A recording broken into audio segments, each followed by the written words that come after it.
35। निम्नलिखित में से कौन सा कथन सूत्री विभाजन के परिणाम का यथार्थ रूप में वर्णन करता है? ए. 4 अगुणित संतति कोशिकाएं उत्पन्न करता है। बी. युग्म निर्माण के दौरान अनन्य रूप से होता है। सी. जनक कोशिका के समरूप 2 द्विगुणित कोशिकाएं उत्पन्न करता है। डी. गुणसूत्रों की संख्या को जनक कोशिका का आधा कर देता है। आंसर है सी. सूत्री विभाजन के परिणाम स्वरूप 2 संतति कोशिकाएं बनती हैं जो एक दूसरे के समान होती हैं और इनमें गुणसूत्रों की संख्या जनक कोशिका के समान ही बनी रहती है, अर्थात द्विगुणित होती है। 36। कोशिका कला को कोशिका का सक्रिय भाग क्यों कहा जाता है? ए. ये कोशिका के लिए पोषक तत्वों का भंडारण करती है। बी. ये कोशिका के समुचित कार्य के लिए आवश्यक पदार्थों के प्रवेश और निकास की नियंत्रित करती है। सी. ये पाचन के लिए एंजाइम उत्पन्न करती है। डी. ये केंद्रक को संरचनात्मक संबल प्रदान करती है। आंसर है बी. कोशिका कला को कोशिका का सक्रिय भाग कहा जाता है क्योंकि ये एक चयनात्मक पारगम्य झिल्ली के रूप में कार्य करती है।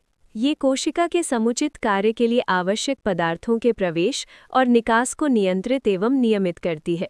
कोशिका कला द्वारा ही ये निर्धारित होता है कि कौन से अणु, पोषक तत्व, पानी कोशिका के अंदर प्रवेश करेंगे तथा कौन से अपशिष्ट पदार्थ बाहर जाएंगे।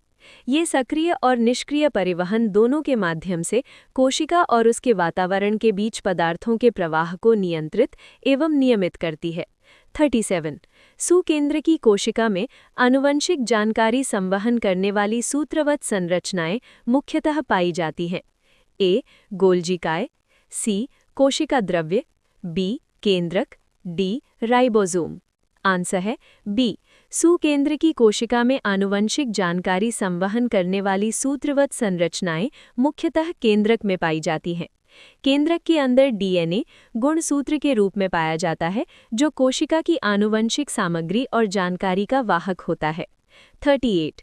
केंद्रक के संबंध में निम्नलिखित में से कौन सा कथन सही है? ए. केंद्रक में एक परत होती है।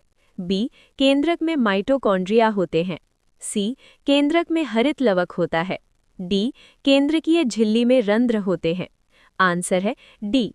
केंद्रकीय झिल्ली या केंद्रक आवरण एक दोहरी झिल्ली होती है जो नाभिक को चारों ओर से घेरे रहती है और इसमें कई केंद्रकीय रंध्र होते हैं। ये रंध्र नाभिक और कोशिका द्रव्य के बीच अणुओं के आवागमन को नियंत्रित करते हैं। केंद्रक में केंद्रक कला, केंद्रक द्रव्य, केंद्रिका व क्रोमैटिक धागे होते हैं, जबकि माइटोकॉन्ड्रिया व हरित लवक कोशाद्रव्य में होते हैं।